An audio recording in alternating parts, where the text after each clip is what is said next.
존경하는 애국 성도 여러분, 저로 인하여 많은 걱정을 끼쳐드려 죄송합니다.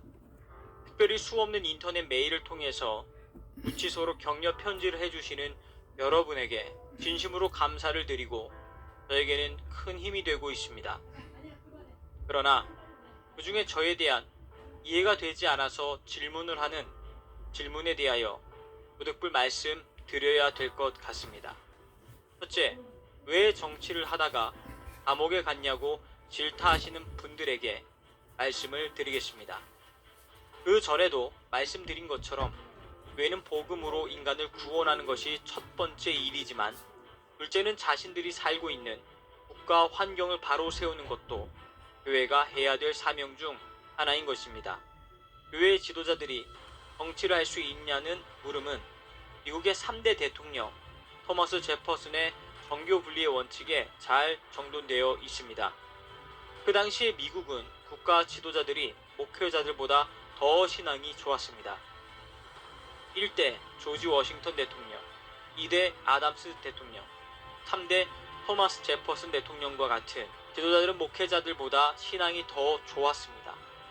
그때의 그들이 생각하기를 자신들처럼 신앙이 철저한 때에는 국가 권력이 교회를 보호해 줄 수 있지만, 영국처럼 지도자들이 타락하면 그 권력으로 교회를 탄압할 수 있기 때문에 영국을 의식하여 정교 분리의 원칙을 만든 것입니다. 첫째는 세상 정부는 교회를 탄압하는 법을 제정할 수 없다. 둘째로 세상 정부는 교회에 세금을 부과할 수 없다. 셋째는 세상 정부는 성직자를 임명할 수 없다. 이것이 토마스 제퍼슨의 정교 분리의 원칙입니다. 교회가 정치하지 말라는 법이 절대 아니고 세상 정부가 교회를 탄압할 수 없다는 것이 정교 분리의 원칙인 것입니다. 한국에 들어올 때에는 일제 강점기 때 일본 사람들에 의해 왜곡되었습니다. 한국 교회가 독립운동을 하니까 이를 저지하기 위하여 교회는 세상 정치에 관여해서는 안 된다는 거짓으로 가르쳤던 것입니다. 그러나 이승만 대통령이 건국하려 들어왔을 때에는 이 잘못된 제도를 완전 바꾸어서 한경직 목사님, 정기호 목사님을 비롯하여 많은 분들을 정치가로 추천을 하였으나, 그 목사님들은 교회가 커서 할 수 없으므로 젊은 목사님들이 실제 정치에 많이 참여했습니다. 한국의 제1대 국회에서 종로구에서 당선된 이윤형 목사님의 기도로 국회가 시작되었습니다. 그러나 박정희 대통령 이후 다시 일본식으로 돌아가서 정교 분리를 교회가 정치하면 안 된다는 쪽으로 교육이 되었으나, 이것은 크게 잘못된 것입니다. 앞으로 여기에 대하여 착각이 없으시길 바랍니다. 둘째로 제가 강의한 다니엘서 71회에 대해서 62일회와 7일회가 서로 다르다고 하는 주장에 대하여 절대 그렇지 않습니다. 제가 강의한 것을 다시 한번 들어보시고, 다니엘서 9장에 가브리엘 천사가 처음 다니엘에게 말할 때 71회로 기한을 정했다고 하였습니다. 그 71회가 이루어지는 과정에 7일회가 먼저 지나고 그 다음 62일회가 지나고 나머지 한 일회가 마지막에 이루어질 것을 말하고 있습니다. 이것이 분리된 것이 아니라 70일회 안에서 이루어지는 사건입니다.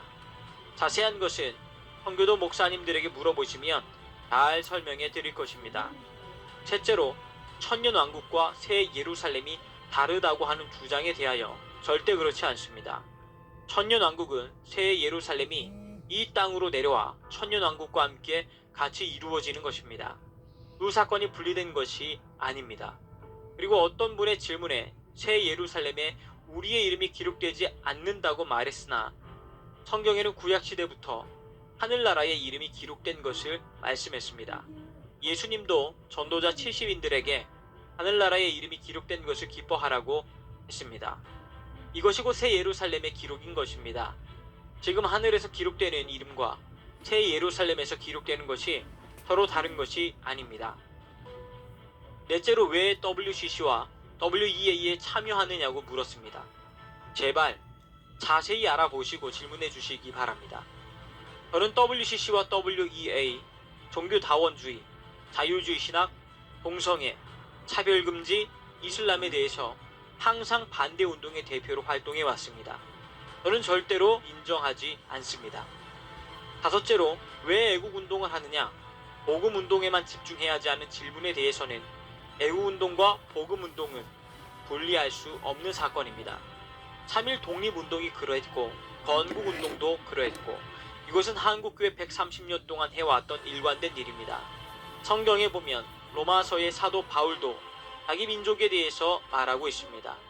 기독교는 국경이 없으나 기독교인들에게는 엄연히 국경이 있는 것입니다. 오해가 없으시길 바랍니다. 앞으로 저에게 이해되지 않는 질문이 많이 있으실지라도 먼저 저를 판단하는 자리에 서지 마시고 청교도 목사님들에게 질문을 하시면 자세히 설명해 주실 것입니다. 낱낱이 답변해 드리기가 환경적으로 어렵습니다. 감사합니다. 서울구치소에서 전광훈 목사 드림.